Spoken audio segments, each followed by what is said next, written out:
All right. Well, thank you so much, Anthony. And I've got another great show from Sony Pictures Television. This one is a sequel of sorts here to a big Emmy winner last year, live in front of a studio audience, which brought back new versions of the original scripts from All in the Family and the Jeffersons. This time around, All in the Family and Good Times were paired for this special, which is nominated for 4 Emmys this year, including Outstanding Variety Special Live.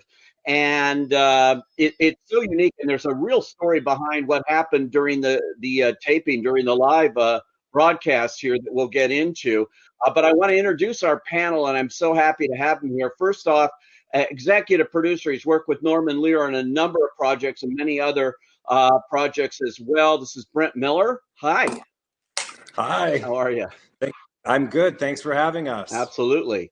And we have Kerry Washington, who was in the show last year. She played Helen in the Jeffersons and was great in that. And she's come back this time as executive producer, joined the producing team here. And I got to say, Kerry is an Emmy nominee outside of this as well for her performance in Little Fires Everywhere, as well as being an executive producer on that for limited series, and for television movie for American Son, which she stars in and was a producer on as well. I mean, Kerry, you're in every category this year. It's incredible. But this is definitely the most fun of all of them.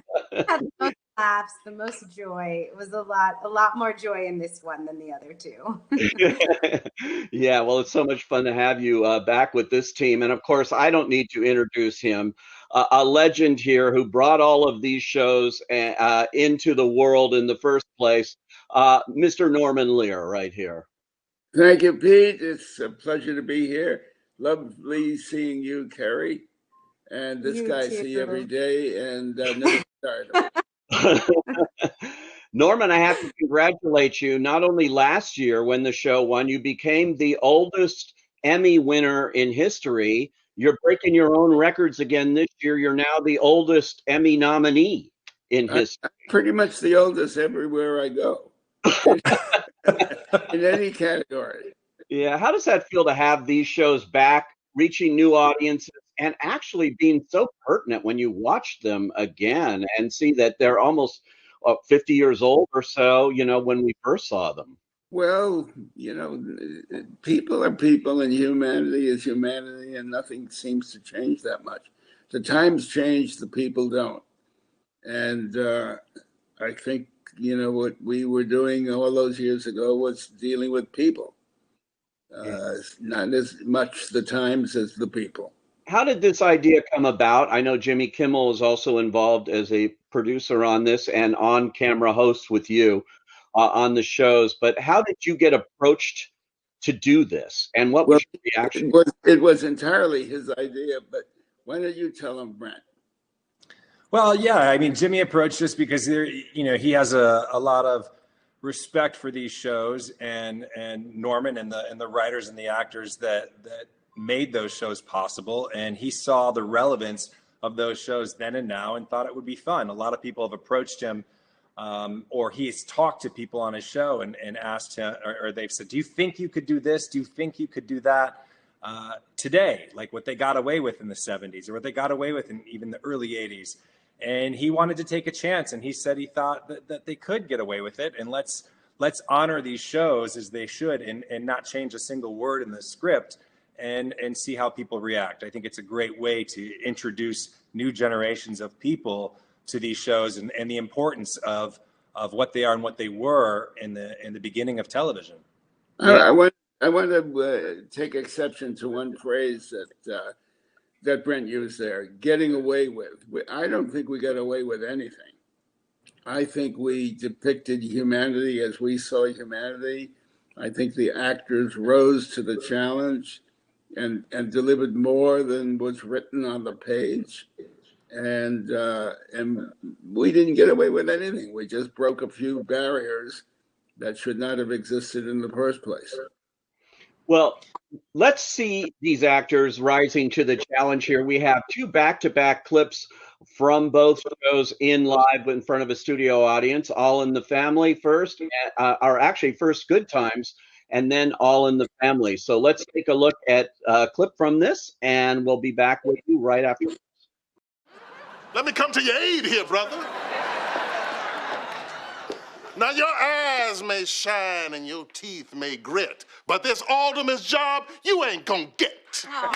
Hold up, my turn. Go ahead, Willona. Hold on, ahead. my turn. You know, those speeches you give against crime are real heart tuggers. Only things gotten so bad in those streets, the muggers are mugging the muggers. Well. Let me say something. Don't worry about it, Fred. I have all my girls vote for you, because they don't picket and they don't fight. One taste of these lips, and they'll follow the lead of Kid Dynamite! Go on, Thelma.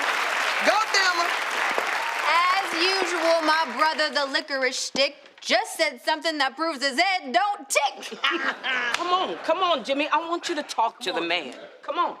Yeah, go on and put that tacky turkey in the oven and cook it. Come on. Listen, I am only interested in the issues, okay? Jimmy's right. The issues are the only thing that count, nothing else. Well, Jimmy, go on and give him the issue. Well, look, I've done enough yakking about the issues. I've got things to do. Florida, Thelma. And you too, Willona. Yes, and you too, Willona. I ain't talking about that war. I don't want to talk about that rotten damn war no more. I'm talking about something else. And what he done was wrong, saying that he won't go. Well, you think the old people in this country could say whether or not they want to go to war? You couldn't get a decent war off the ground that way. And the young people, well, they ain't gonna go to war. I mean, they don't want to go to war. They're gonna say no. Sure they would, because they don't want to get killed. And that is why we leave it to the Congress, because none of them quacks are gonna get killed. Yeah? And they're gonna do the right thing, get behind the president, and vote yes. Archie. My opinion is of any importance here. Certainly, your opinion is of importance, Gold Star Father. Your opinion has more importance than anyone else in this room, and I want to hear that opinion, and I want these young people here to hear that opinion. Now, you tell them. Pinky, you tell them. I understand how you feel, Arch. My kid hated the war, too. But he did what he thought he had to do. And David here, he did what he thought he had to do. But David is alive to share Christmas dinner with us. And if Steve was here, he'd want to sit down with him. That's what I want to do.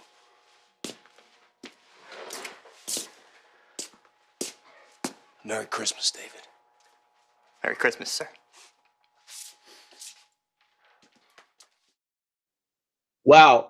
Carrie, I have to ask you, since you were doing the acting the first time around and taking on a role played by someone that we had watched in the show and over, which is kind of a daunting thing, I think, as an actor. Talk about the casting here and luring these great actors doing these kinds of roles again. What was that like, and what is it like here? Yeah, you know, the draw really is Norman. You should cover your ears, Norman. But when you say Norman Lear, people leap, you know, because the material is so rich and so inspiring. And I think you go back and you watch these shows and you see the way that they resonate today. And it's just a no-brainer for so many people. I mean, to be able to get an Andre Braugher and a Kevin Bacon and a Viola Davis and Jarrell Jerome right off his Emmy win, right? Like these folks were so thrilled to be working with each other in the name of Norman Lear on material that is so strong. It really stands the test of time. So casting is really fun. You know, it's fun for us to come up with the names, but when you reach out, it's, you know, you're offering somebody a gift. This is not calling in a favor. This is saying, like, do you want to come and play and have the time of your life and be a part of something really special? Yeah, Norman, what do you think about seeing these actors playing these roles now, knowing so well, you know, what happened all those decades ago with the first set of casts here? Well, watching wonderful actors filling out a role. I mean, they're lines on a piece of paper, and you get a sense of the character. But a wonderful performer, a wonderful actor, slips into the role, puts it on like a robe, fills out the character, and it has never stopped taking my breath away. And that's Kerry Washington. She does that for me. Each one of these actors slipped into those roles, and it was as awesome as it was the first time. Wow. Hey, Brent, I have to say there was something very unique going on in the country while this show was going live, and this talks about doing live television. You know, it's then or never, and you were in the middle of a major political event, which sort of mirrored what was going on at the time when these were originally on. We had a different president also being talked about an impeachment, but here we had the real thing happening too. Yeah, the actual impeachment. And it was one of those moments that we talked about all morning of like, what are we going to do? Is ABC going to cut away? Are they going to go to the news? Is the news going to share this with us? Do we stop? Do we just record the tape and play back later? All these conversations were happening in real time. And I have to say, we have to give credit to, you know, the executives at ABC to make the decision they made, because they decided to support us. They went on live as planned. We had that whole first section before the commercial break that was live when other networks were showing the news and what was happening, because it was an impeachment in real time. And we were able to carry the show on just how we had planned. That's pretty, that's nerve-wracking, if you ask me. Norman, what about these scripts that do seem to resonate now? I mean, I just looked at these two clips that we just showed again, and they play like, you know, they were written yesterday to me. I mean, does that say we haven't moved too far from the deepest sense of humanity? They were written yesterday. 50 years ago was yesterday, where the big fella's looking at us. Again, the glory of it all is the new, fresh actors slipping into these roles written 50 years ago and learning that, wait a second, those people still live. Times, in terms of our humanity, have not changed. We are still the same simple souls we were all those years ago. Yeah.